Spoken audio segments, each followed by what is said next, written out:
Economy में कुछ sectors तो हमेशा सुर्खियों में रहते हैं ना, लेकिन एक ऐसा सेक्टर भी है जो पर्दे के पीछे रहकर चुपचाप देश की नींव को मजबूत करता है, और वो है कैपिटल गुड्स। और जानते हैं क्या, सालों तक शांत रहने के बाद ये सेक्टर अब एक जबरदस्त कमबैक कर रहा है। तो चलिए समझते हैं कि ये सब हो कैसे रहा है और इसके पीछे की वजह क्या है। इस पूरे सेक्टर को समझने का सबसे आसान तरीका पता है क्या है? बस ये एक लाइन याद रखिए, ये वो मशीनें हैं जो दूसरी मशीनें बनाती हैं। और ये सिर्फ कोई कहने की बात नहीं है, यही इस सेक्टर की असलियत है। सोचिए, हमारी पूरी इकोनॉमी की जो इंडस्ट्रियल ताकत है ना, उसकी जड़ें यही हैं। तो आखिर ये कैपिटल गुड्स हैं क्या भला? देखिए, सीधी सी भाषा में ये वो सारी मशीनें और इक्विपमेंट हैं जिनसे हम बाकी चीजें मतलब दूसरे प्रोडक्ट्स और इंफ्रास्ट्रक्चर बनाते हैं। जैसे मान लीजिए बिजली बनाने वाली बड़ी बड़ी टरबाइनें, या फिर फैक्ट्रियों में जो रोबोट्स काम करते हैं, सड़कें बनाने वाले एक्सकवेटर और पावर ग्रिड वाले ट्रांसफॉर्मर्स, ये सब कैपिटल गुड्स ही हैं। पर सवाल ये है कि इस कमबैक को लेकर इतनी बातें हो क्यों रही हैं? ये इतना खास क्यों है? इसको समझने के लिए हमें थोड़ा पीछे जाना होगा, उस दौर में जब ये पूरा सेक्टर एक लंबी गहरी नींद में था। देखिए, 2011 तक तो सब ठीक ठाक चल रहा था, लेकिन उसके बाद तो जैसे पूरे दशक के लिए इस इंडस्ट्री पर ब्रेक लग गया। हुआ ये कि कंपनियां भारी कर्ज में डूबी थीं और कोई भी नया पैसा लगाने को, नया निवेश करने को तैयार नहीं था। नतीजा, इस सेक्टर की ग्रोथ पूरी तरह से थम गई थी। लेकिन फिर अचानक से हालात पूरी तरह पलट गए।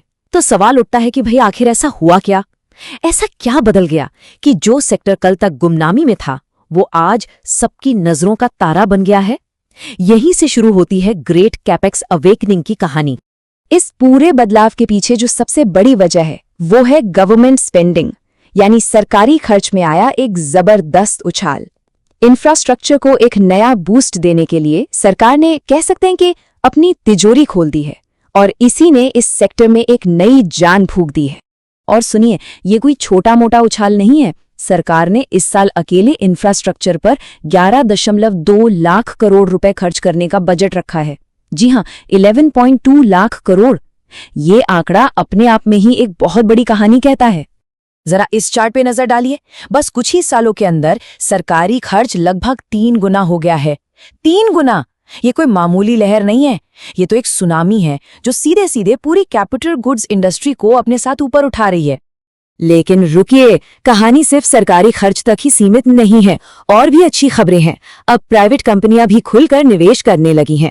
हमारे बैंक्स की हालत भी एक दशक में सबसे अच्छी है, उनके एनपीएस काफी कम हो गए हैं।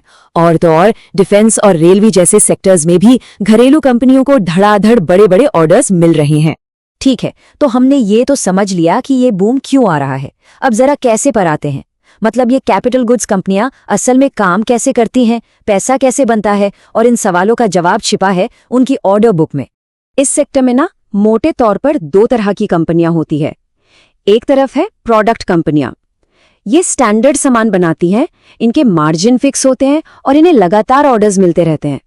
वही दूसरी तरफ है प्रोजेक्ट कंपनियां। ये एक एक करके बड़े बड़े प्रोजेक्ट्स पर काम करती हैं, जैसे कोई बड़ा ब्रिज बनाना या मेट्रो लाइन बिछाना। अब यहाँ क्या होता है, रेवेन्यू एक साथ आता है जब प्रोजेक्ट पूरा होता है, तो वो काफी लंपी होता है और रिस्क भी ज्यादा होता है, क्योंकि वही एक प्रोजेक्ट को पूरा होने में कई साल लग जाते हैं। लेकिन यहाँ एक बहुत जरूरी बात है जिसे समझना होगा। किसी भी कंपनी की ऑर्डर बुक, मतलब उसके पास कितने ऑर्डर्स हैं, ये देख के तो लगता है कि अरे वाह, भविष्य में खूब कमाई होगी। पर असली खेल है एग्जीक्यूशन का। सब कुछ इस पर टिका है कि कंपनी उन ऑर्डर्स को टाइम पर पूरा कर भी पाती है या नहीं। इसका सबसे क्लासिक उदाहरण है भेल। अब देखिए, कागज पर तो भेल की ऑर्डर बुक हमेशा शानदार दिखती है, बहुत बड़ी। उसे देखकर कोई भी कहेगा कि कंपनी का भविष्य तो बहुत उज्जवल है। लेकिन असलियत यह है कि प्रोजेक्ट्स में देरी के चलते पिछले 1 दशक में कंपनी का ऑपरेटिंग कैश फ्लो नेगेटिव रहा है। मतलब पैसा आने के बजाय जेब से गया है। तो ये साफ है, बड़ी ऑर्डर बुक होना अच्छी फाइनेंशियल हेल्थ की गारंटी बिल्कुल नहीं है। चलिए, तो कंपनियों के बिजनेस मॉडल तो समझ आ गया। अब जरा एक कदम पीछे हटते हैं और बड़ी तस्वीर को देखते हैं। ये पूरी इंडस्ट्री एक साइकिल में, एक चक्र में काम करती है। तो सवाल ये है कि ये साइकिल चलता कैसे है और हम सब इस साइकिल में फिलहाल हैं कहाँ? इस सेक्टर का जो मूल स्वभाव है ना, वो है साइक्लिकलिटी। मतलब ये इंडस्ट्री कई साल चलने वाले तेजी और मंदी के दौर से गुजरती है, कभी बूम तो कभी बस्ट। और ये साइकिल सीधे सीधे देश की बड़ी इकोनॉमिक इन्वेस्टमेंट साइकिल से जुड़ा होता है।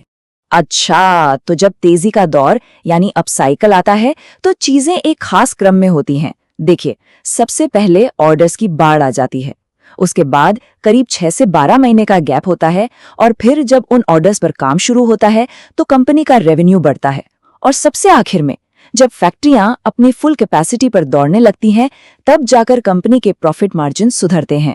तो फिर सबसे बड़ा सवाल कि हम इस साइकिल में अभी हैं कहाँ? तो ज्यादातर एक्सपर्ट्स का यही मानना है कि हम इस कई साल चलने वाले अप साइकिल की शुरुआती या बीच की पारी में हैं। मतलब पिक्चर अभी बाकी है, इस खेल में अभी और भी दम बाकी है। तो कुल मिलाकर हम एक ऐतिहासिक तेजी के दौर के बीच में खड़े हैं। माहौल काफी पॉजिटिव है, लेकिन इन सब के बीच जो सबसे बड़ा सवाल खड़ा होता है वो ये है कि ये दौर आखिर कब तक चलेगा। और ये वो सवाल है जो आने वाले समय में इन्वेस्टर्स से लेकर पॉलिसी मेकर्स तक सबके जहन में गूंजता रहेगा।